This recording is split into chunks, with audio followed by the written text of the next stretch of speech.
पश्चाताप में अपने आप के आत्म का ग्लानि इतना करते हैं कि आत्महत्या यानी प्राण तक छोड़ देते हैं। दिव्य आत्माएं पिता का धर्म ही होता है कि उसके लिए सारे बच्चे समान हो, चाहे भरत हो चाहे राम हो, उसके लिए एक समान है।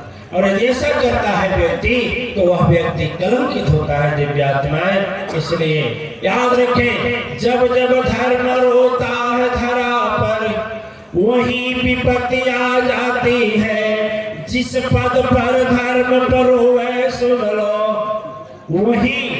वही महाकाल प्रकट हो जाता है। जब धर्म रोने लगता है दिव्य आत्मा, यदि पिता होकर के आपने नाइंसाफी किया तो उस समय पिता के पक्ष में वहां धर्म रोता है और वह पिता कलंकी होता है। पुत्र की नजर से नहीं, समाज की नजर से गिर जाता है। एक सासू जब एक बहू को प्रताड़ना करने का प्रयास करती है, सासू बनने के अभिमान में उसे कष्ट देती है, ऐसे हालात में वह पद जो सासू मां का पद है वह धर्म रोता है। ऐसे हालात में उसे कष्ट और पीड़ा शुरू होते हैं।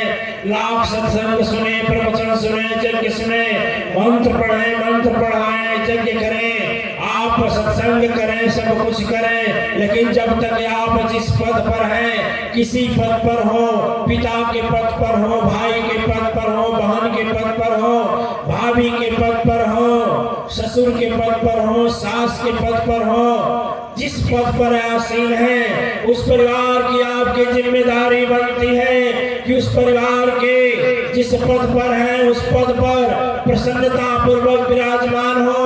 और आज को मैं अंतिम दिन नसीहत तो नहीं लेकिन मैं अनुभव कहता हूँ और आपको बताता हूँ कि यदि आप अपने पद पर रह करके किसी परिवार को मुझसे दुख न हो ऐसे विचार से परिवार चलाने की आशा रखते हैं या प्रयास करते हैं या चला रहे हैं, तो मैं कहता हूँ कि वह घर स्वर्ग होगा, रहने वाले देवता होंगे, वह घर घर नहीं रहेगा, वह मंदिर बनेगा।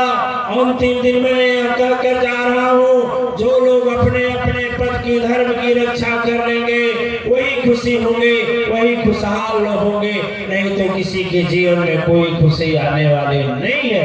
यदि लड़का है, यदि बेटा है तो वह अपने धर्म का पालन करे, पिता है तो अपने धर्म का पालन करे। एक लड़का मुझसे पूछा, गुरुजी बड़ा धर्म पर बात करते हैं, मुझे बताइए बेटा का क्या धर्म होता है। पास में उसका बाप भी खड़ा था, वो भी बोला बताइए पिता का क्या धर्म होता है। लेकिन हाँ, कथा न हो, कहानी न हो, लंबा श्लोक न हो, छंद स्तोत्र न हो, कथा कुरान न हो, किसी का उदाहरण न हो, एक शब्द में बताइए। थोड़ी देर तक हम खामोश हुए 2 सेकंड के लिए, फिर हमने कहा वही आपसे भी कह रहा हूँ, जो बच्चे के पद पर है, बेटा के पद पर है, उसका एक ही धर्म है, एक ही धर्म है कि जिस सभा में जाए उस सभा में उसको आगे बुलाकर बैठाया जाए और उससे पूछा जाए और कहा जाए कि धन्य है वह माँ, कितनी तपस्या की थी, कितनी पुण्य की थी, वह पिता कितने सत्य धर्म कार्य किए थे कि जिसको ऐसे बच्चे की प्राप्ति हुई।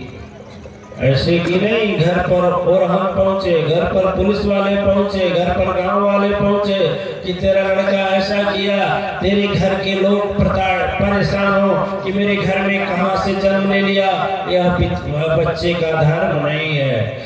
पुत्र का धर्म केवल एक है कि ऐसा करे कि उसके लोग पूछें कि तेरा माँ कौन है और तेरा बाप कौन है। और पिता का भी एक धर्म है। मैं अंतिम बताऊंगा आपको अंतिम दिन कि पिता का एक धर्म है, वह बच्चे को इस लायक बना दे इस सभा में वह पीछे न बैठे, किसी सभा में जाए तो बुलाकर आगे बैठा दिया जाए। ऐसा संस्कार बच्चे में दे दिया जाए, यही पिता का धर्म है। पिता का धर्म नहीं है कि लाखों दे दिया जाए, करोड़ों दे दिया जाए, उसको कार दे दिया जाए, मोटर कार दे दिया जाए। हेलीकॉप्टर दे दिया जाए और संस्कार न दिया जाए, दिव्य आत्माएं सब वह बेच कर बर्बाद कर देगा। आपके सामने फटेहाल होगा, आपको भी दुख देगा और अपने भी दुख पाएगा। इसलिए पुत्र धर्म केवल एक है, बच्चों को संस्कार दीजिए, सदगुरुओं की सभा में ले जाएं। और संस्कार तभी होगा, मोबाइल देने से नहीं होगा, बैंक में पैसा जमा करने से नहीं होगा, मेरे मरने के बाद बच्चा 4 करोड़ का वसीयत लेकर रहे उससे नहीं होगा, होगा तो उसे अच्छे संस्कार से होगा। इसलिए बच्चों को कार देने के लिए बाद में सोचें, लेकिन संस्कार देने के लिए पहले सोचें। इतनी माताएं बैठी हैं, इतने पिता भी बैठे हैं यहाँ पर,